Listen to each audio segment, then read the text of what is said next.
Well, welcome to Real People, Real Voices. I'm your host, James Jackson. I'm your co-host, Pastor Wayne Moore. Always a pleasure to host with you. It is, my friend. It is. It's going to be a great year. Great year. Great year. We've got a lot of great guests lined up. Yeah. More topical shows. More topical. Yeah, we're going to do that. We're going to talk about church and community this year coming. Yeah, looking forward to Looking forward to that, and there's no hot topic that we won't talk about. Absolutely. Speaking of hot topics, let's talk about our sponsors. Yeah, our sponsors are Lee Crossick and Crawley. Been with us for almost 3 years now. Fervent Care Christian Academy. Marion County Public Health Department is still with us. And a new sponsor. And Owl's Modern Clothing. Brother, go get clean right now. Yeah, you got suits and shoes and shirts and everything. Ties, yeah. Everything you need to get ready for an job interview. We want to push jobs in 2020. Jobs. And we have someone here to talk about that to some degree, the quality of life and some of the things that they're advocating for and doing to help build up our communities on the near northwest side. Yeah, and I think Mr. Rice is doing a great job. I mean, just sitting here talking to him before we went on the air, he's doing a great job. He's got a great task ahead of him because the city is changing. The city's changing and big business is moving. And a lot of people are getting left behind. Yeah. And a lot of people are walking away from tables because of that. So stay with us. We have a lot to share with you with regard to that. Also, please go to YouTube and you can watch this show when it's over as well as other shows that you might have missed, and like us on Facebook. Yeah, like us there. We're there. We're doing what we can to provide information for the community, and not only that, but to let you know which directions and pathways the community is going. When we come back, we'll be talking about our community. Stay with us. We'll be back after these messages.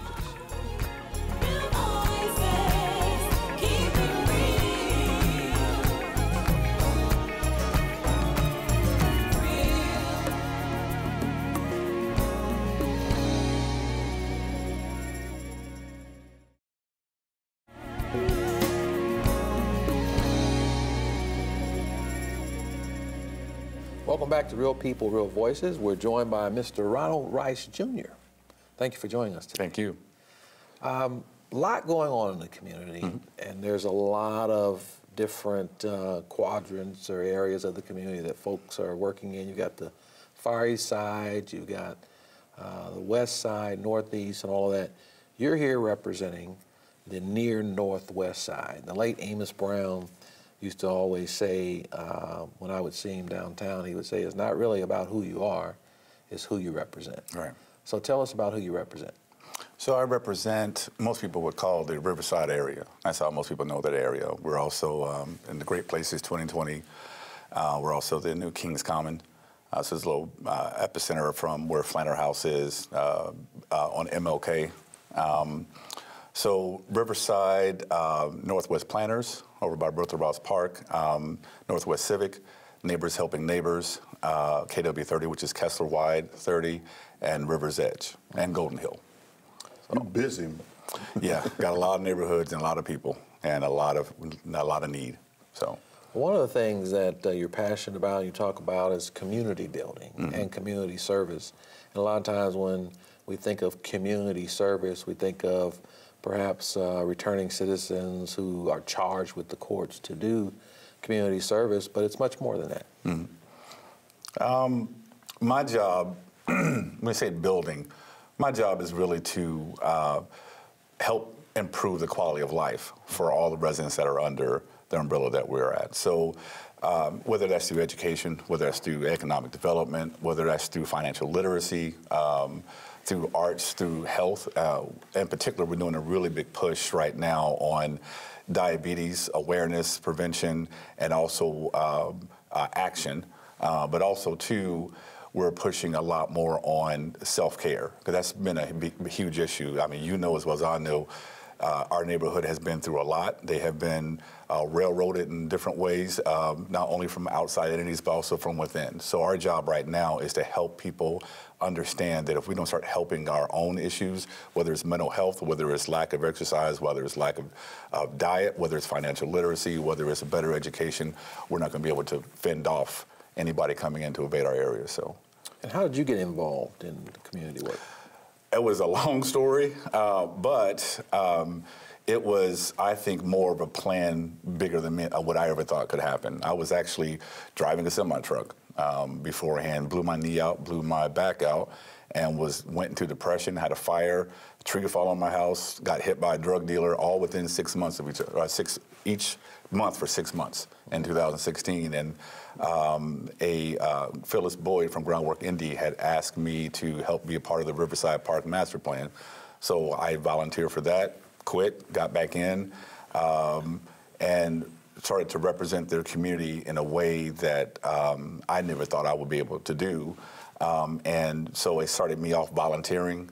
I started volunteering more and more and more, and the more I volunteered, the more I started to see things I could help and be a part of, and start to see the difference one person could make. And so imagine if I can get another person and another person. So that's how that got started. And I just became the builder, that official title of builder, about 7 months ago. The Riverside area is really getting ready to go through some transition. How are you going to help that community handle that? So my attitude is my job is to help you help yourself. So what the Riverside community wants, I try to help support them. They have a very active and working Riverside Civic League Neighborhood President Association. Their president is Phyllis Foney Tate. She is somebody who gets things done, and she has a very active, multicultural, multi-financial, multi-everything neighborhood association that actually you will hear their voice. And that's what needs to be done. They do it in an organized, and they do it in a strong manner. And if I can support them by giving them a platform through our newsletter, through our website, through our community meetings, through networking, then that's what I do. Okay. Well, some folks who are watching across Central Indiana and on the internet might want to know, well, how can I get involved in my community? How would you instruct them to how to go about that? So I would start with your churches, and then if you can't find it in your churches, or you do find it, you want to grow more, then go in your neighborhood associations, your community centers. If you can't get a hold of them, call down to City Hall, find out who your neighborhood mayor's advocate is. They can give you that information so that if you have a neighborhood association, you can actually get involved with them. If not, if they don't have one, you can actually be the one to help start it or reignite it. So you can do that. And then find other people in other places that are doing the same thing that you want to do, and go see them, go volunteer. You don't have to be a part of an organization to volunteer. You know, that's all about what you're willing to do. So the Fred McDowell, who runs the Ronald McDonald, the Riley Dinners for families who come in to help out with families who come in not to help out, but when they bring their kids and they are from out of town, they don't have anywhere to go. He and his wife, with no budget, are able to feed 800 people. Thanksgiving, Easter, and Christmas. Why? Because they just get people who think like they do, and then they're able to raise that money. They're able to raise the social capital to be able to get people to show up to help serve all those people. So it doesn't take neighborhood membership. It doesn't take a lot of money. What it takes is willpower and joining it together. That's what community is supposed to be about. You said something here that I'd like for you to elaborate on. Your voice matters. Yeah. Tell me what you mean by that. I didn't realize, I feel like a lot of other people, where when I vote, this is how I used to feel. When I vote, what does it matter? It's only one vote, and it's 300 million people in this country. Why would it matter? So when I was part of the Riverside Master Plan, or was part of this particular organization or that one, I didn't realize that people were listening, that there were people who were willing to listen. And there were actually partners. You may not think everybody in the room has your best interest at heart, but one or two people do, or more. And you get those people together, they'll actually find a way to make your voice and make your opinion matter. And it may just be you all have the same opinion, but you can't sit at home and think, well, only I think this way. I mean, honestly, that's being selfish to your community, and it's being selfish to our culture. Both of you guys have so much more to offer, but it's not going to get anywhere if you're sitting and staying hidden either in fear or in ignorance. So your voice matters because we don't always have the solution. I mean, some of us have been doing it wrong for a long time. Some of us have been doing it right. But then how do we get that out there?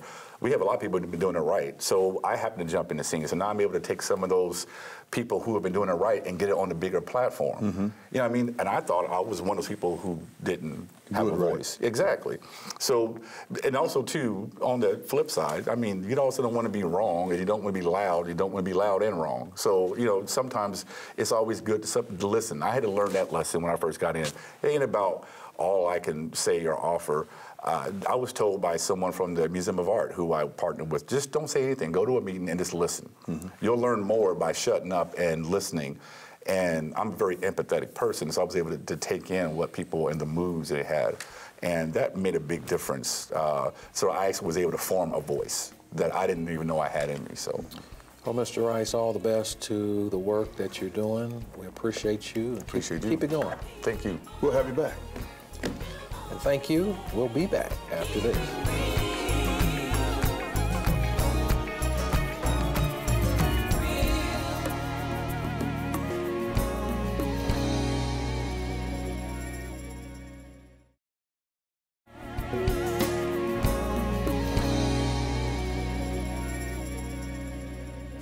Welcome back to Real People, Real Voices. I'm your host, James Jackson. I'm your co-host, Pastor Wayne Moore. We're joined by Chantavia Bailey. Yes. Hello. Hello. How are you? I'm good. How are you? Doing well. Fine. And we want to congratulate you on having your own treat business. Thank you. So we've heard of cupcake businesses, cake businesses. It's booming. But you have a treat business. Say more. I make gourmet caramel apples along with other treats. I make strawberries, candied apples, dipped pretzels. Right now, my biggest seller is my gourmet caramel apples. I make everything from scratch. The caramel, the toppings that I put on them are all from scratch. And so these are two of the flavors that I have. What are those flavors? This is strawberry crumble. It's kind of like a strawberry eclair ice cream. Really? And that one is? And then this is cheesecake, but I have other flavors. I have a turtle, which is caramel, nuts, and a drizzle of chocolate. I have a strawberry cheesecake that's kind of similar to the cheesecake, only it has freeze-dried strawberries. I have a Oreo. Of course, I don't make the Oreo from scratch, but I do make the caramel underneath from scratch. I have a Rocky Road. It has chocolate, chocolate chips, marshmallows, pecans. I have a s'mores with graham cracker, chocolate chips, and marshmallows. And then I have an apple pie that I make with apple pie crumb topping that I make from scratch. You do extremely well to remember all that. Yeah. Yeah, and I'm going to put my bids in for the strawberry one. So you have to take the cheesecake. The leftover? What I was doing was creating a strategy for her to get to talking, and when I came back, I was going to tell her which one I was going to get. You have to have the leftover. How can people get this? They can put in an order on my Facebook page, Look right there and tell us. Which is Facebook, FB.me/TAESTYTREATSS. And that'll be on the screen too, for those of you who might not have gotten that. How did you get into this? Well, I started in the candy apples because I wanted to have a birthday party for my son, and I seen other people have them on their table, like their candy tables. You have 5 sons, by the way. Yes, 5 boys. Yes, 5 boys. So I seen it on people's treat tables. They would have like candied apples, dipped strawberries, and I'm like, I can't afford to pay for someone to make these treats. So I looked up how to make candied apples, and so I started doing candied apples for events and open houses and parties and stuff. And so a few months ago, a lady had reached out to me to do some caramel apples. I had never done caramel apples before, and I was like, well, I'm gonna try and see if I can do it. So I looked up recipes, and I figured out, I tried different recipes for caramel, didn't work. So I had to wing it and make it from, my own. So then I started doing it, and I just tried different flavors. Like I would just think of things like, that I would like on an apple, something that I eat, and I just started putting them on apples. And so Wow. it's been doing pretty well. And it's rolling now. Yes, even when I don't I take orders every 2 weeks. Well, I start like on a Wednesday, and then it'll be over. Like I'll start taking orders on Friday, and then they will be ready on Sunday. And so even when I don't do apples, it's like people are hitting me up like all day about apples. Mm-hmm. And even like I did an event on Sunday, and How many did you do? For Sunday, Yeah. 91. I was Wow. there. I bought 2. 91 apples. You bought 2? I bought 2. Well, Yeah. you don't So this makes 3. You don't need any of these then. I bought 2. Yes. But even then, people were still asking to put in orders. So, like, I have to be, like, very, like, no, I can't do any more apples Wow. today. Like, I have to be so strict because people will literally ask me. Like, I You think be doing apples noon and yes, morning and and I noon and think night. because I have to do six in a batch, at least 6 in a batch, or else I would be wasting. So Right. I think I'm going to end up just having to do some on hand. You know, my best sellers, keeping them on hand. What's the shelf life? I make them so it lasts for at least a week. Okay. Yeah, so they're really, really fresh apples. And so even if you cut them open and you decide you can't eat the whole apple today and you put it in the refrigerator, it won't brown for a couple days. Really? Yeah. I'm going to try that out. What's your apple of choice? I absolutely love strawberry cheesecake and Well, then no, the regular. the actual apple. Oh, I use a Granny Smith apple. Granny, you don't Yes. use apple crisp. What is it? It was crisp. What is it? Honey crisp. No, I use a Granny Smith apple because it's tart. So when it mixes with all the All sugar that I yeah. use, it kind of mellows it out. Because if I It's a use a balance sweet there. apple, then it'll be too sweet. Oh. So it's a good, and I pay really good money. I don't go buy the bags of apples because I would prefer them to be as fresh as possible. So then I buy, handpick each one individually, and they're pretty expensive. How many You is 6 apples? inspect Half a them. dozen. What a half a dozen? For me to sell them, Yeah. I usually sell them for $8 a piece or 2 for $14. But if you buy like a 12 apple, if you order 12 apples, I'll sell them for $6 a piece because it's a large order. That's nice. Yeah. You gonna put an order in? No, not today. I'm going to go ahead and try that one try out. that one out, and then I'll see what happens. What's the best way to eat these? To cut them it. open. Just Yeah. cut them. Just Cut 'em. Yep, cut them. You had 2 and you haven't eaten them yet? I haven't had time. I want to try one this evening though. Yes, listen, I'm not even gonna hype myself. They are delicious. Like, Do you eat? do I eat my own? Yeah. Yes. I've at least tried. Tried them. Like I said, my favorite one is strawberry cheesecake and the regular The one I cheesecake. have right there. This is regular cheesecake. This is a good one too. It's really good. But my strawberry I'll be trying cheesecake is that one. great. I'll tell you how good it is. Yes, the cheesecake. It tastes just like cheesecake. I'm not lying because I mix a flavor in with Really? the chocolate to Which make one did it I say I had? Strawberry. strawberry Oh, crumble. okay. I just wanted Strawberry. It's really good You know, too. It strawberries tastes are good just for like, you too. I promise, it tastes just like a strawberry I kind eclair. of overstepped my boundary. Now I want the cheesecake. But strawberries are better for you. Though. Yeah, they are. Yeah. Okay. Strawberries, apples. Yeah. Yes, and an apple a day keeps the doctor away. So if you buy, an apple for each day, you'll be fine. Oh, she's selling now. Yeah. Yes, Yeah. and they're great, and everything is made from scratch, the caramel, everything. So you have your own business now. I sure do. And I also do like I said, I do things other than just the gourmet apples. I do candied apples. I do dipped strawberries. I'm trying to get into doing cakes and cupcakes. But, You may be in your niche with the pretzels, Yes, people love my pretzels. I do. chocolate-covered pretzels. Mm-hmm. That's a good taste, too. Yeah. Yep, and I do like dip chocolate donuts. I dip A them young on the entrepreneur. sticks. That's great. That's great. So you do, So what's the donuts again? They're like mini donuts, and then I put them on a stick and So I you dip make them. the like donut. like a donut pop, kind of like a cake pop, but it's a donut.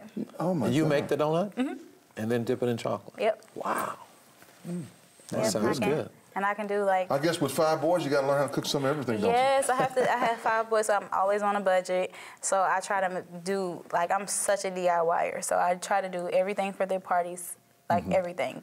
Any decorations, anything, I do them handmade. you? How do they respond to these apples?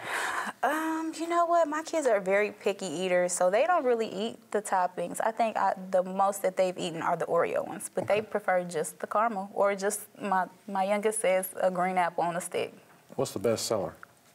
My turtle apple, Turtle? definitely, because people love nuts. Yeah. Yeah, so it's like a with a pecan. good chocolate to it. And it's not too much chocolate. I've got It's one. just I enough got chocolate. one of those at home. Yes, but my caramel is so like I said, I make my caramel handmade. It is so good. Like it's so soft. It's not like chewy or anything like that. So it's not too sweet, but with the turtle, the pecans and the chocolate, it tastes just like I pray somebody come in your direction and create a franchise for you. Yeah. well, That's my prayer for you. God already told me He's building it for me. So God bless you. All the I best, wasn't believing. Chantavia, all the best. Could you hand me that one over there?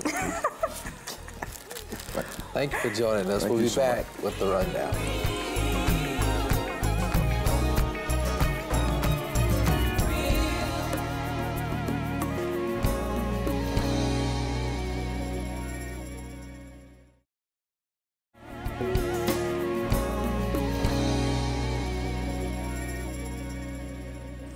Well, welcome back to Real People, Real Voices. I'm your host, James Jackson. I'm your co-host, Pastor Wayne Moore. I'm your executive producer, Faith McKinney. And thank you for all your wonderful service. Oh, thank you for what Bringing you so do. many great guests. Yes. Thank you. It's my Yes. pleasure. I want Indianapolis to see and be aware of all the resources that we have here. Yes. And, you know, great segment there. Both the guests that we had with community involvement. Yeah. With Mr. Rice, and then Miss Bailey with the apples, the treats. Right. Oh, yeah. Nothing like a treat. Phenomenal young lady, young entrepreneur.